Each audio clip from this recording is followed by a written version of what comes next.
Le programme du jour, bonjour. Yo les furios, c'est Léon Brando, bienvenue pour les actus de la semaine.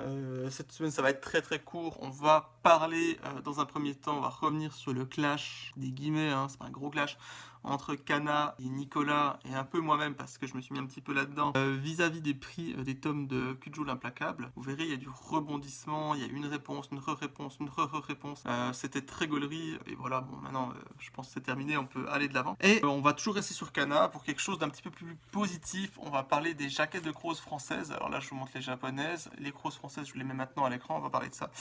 Et après, on va parler de Victor Dermo et puis de Diamond Little Boy, son manga qui revient dans un nouveau format, retravaillé aux éditions Vega Dupuis. Voilà, donc c'est plutôt cool, c'est un manga que j'apprécie beaucoup, donc un manga français, un franga, je sais pas comment vous appelez ça. Et c'est super, donc je me réjouis de vous en parler, c'est fini l'intro, blablabla.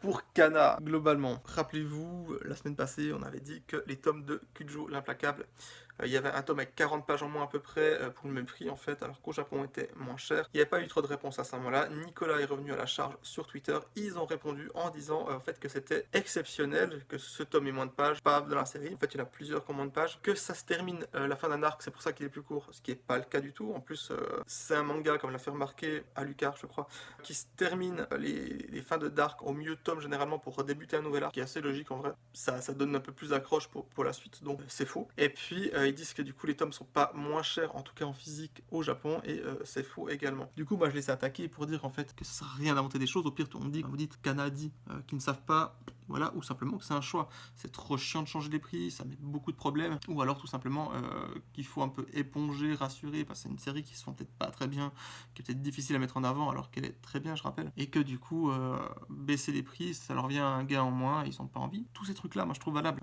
en soi. Mais c'est juste du coup cette manière de répondre faux qui me dérange. Alors du coup, ils sont venus me montrer que les tomes physiques avaient tous le même prix au Japon. Je les ai crus et je me suis... j'ai admis mes erreurs de bonne foi parce que je trouve que les gens le font pas assez. Apparemment, ils montrent que j'ai tort, j'admets. Finalement, Nicolas revient à la charge pour prouver que non, en fait, j'ai pas tort et il a raison et j'ai raison du coup. Et que Kana, ils sont faux et qu'en fait, Kana est venu dire que c'est une erreur de leur part. Ils ont pris les tomes qui étaient au bureau et c'était que les tomes les plus chers. Voilà. Alors on va les croire de bonne foi, de toute façon, ça change pas grand chose au final. Effectivement, donc il y aura des tomes de moins de pages. Non, il n'y en a plus trop par la suite, me semble-t-il. Je mets à l'écran, on les entoure, ceux qui sont à moins de pages. Et du coup, les prix changeront pas tout simplement. Voilà, enfin, rien de fou. Le truc est défini, c'est pas un gros drama ou quoi. Voilà, donc on reste sur Kana, comme j'ai dit. On va parler des jaquettes françaises de Crows.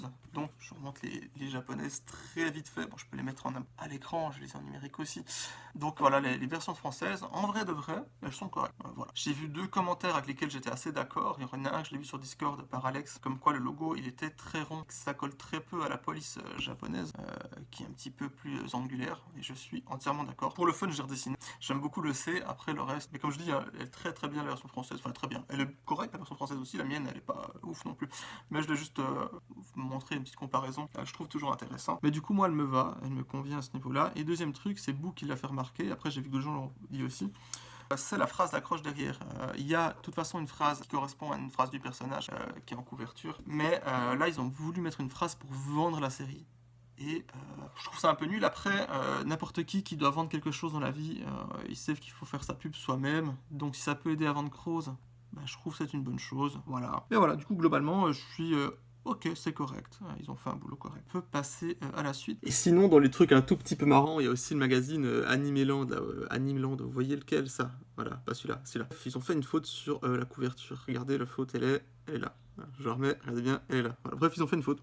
Je veux juste vous montrer qu'en fait, il n'y a pas que les éditeurs de manga qui font des erreurs. Je veux juste vous montrer ça aussi. C'est l'hôpital qui se fout la charité. Je fais une faute par mot dans mes tweets, vous l'avez déjà vu. Mais voilà, je veux juste montrer comme quoi qu'il n'y a pas que les éditeurs de manga qui font des fautes. Animeland fait des fautes aussi en couverture. Et moi, je trouve ça toujours un petit peu marrant. On peut passer à la suite. Du coup, là, on va parler Diamond Little Boy de Victor Dermo. Victor Dermo, votre mangaka préféré des rappeurs. Phrase assez marrante et assez vraie. Voilà, moi je t'ai vu. Diamond Little Boy par Victor Dermo, qu'est-ce que c'est? C'est un manga français, un peu furieux quand même je trouve. retrouve sur les bords. C'est pour ça que j'aime beaucoup. Ceux qui suivaient le Furio Squad, on en a sûrement déjà entendu parler à l'époque. Ça, c'est l'édition Street. Il y avait une autre édition normale. L'œuvre, elle va revenir chez Vega Dupuis.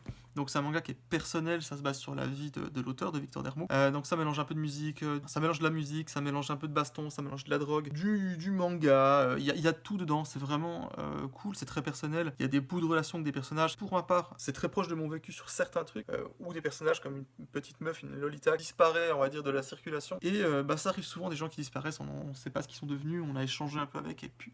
Bref, plein de trucs comme ça, qui sont très très très cool, très personnels. J'aime beaucoup, si vous avez lu Tokyo Tribe, je trouve qu'au niveau un petit peu du trait, de la manière d'être fait, c'est assez proche. Donc là, moi je parle avec les vieux dessins, ça a été refait par un studio, enfin, il a bossé avec un studio japonais, avec pas mal de monde, ça sera mieux, et ça, je vous dis, c'est déjà bien en vrai.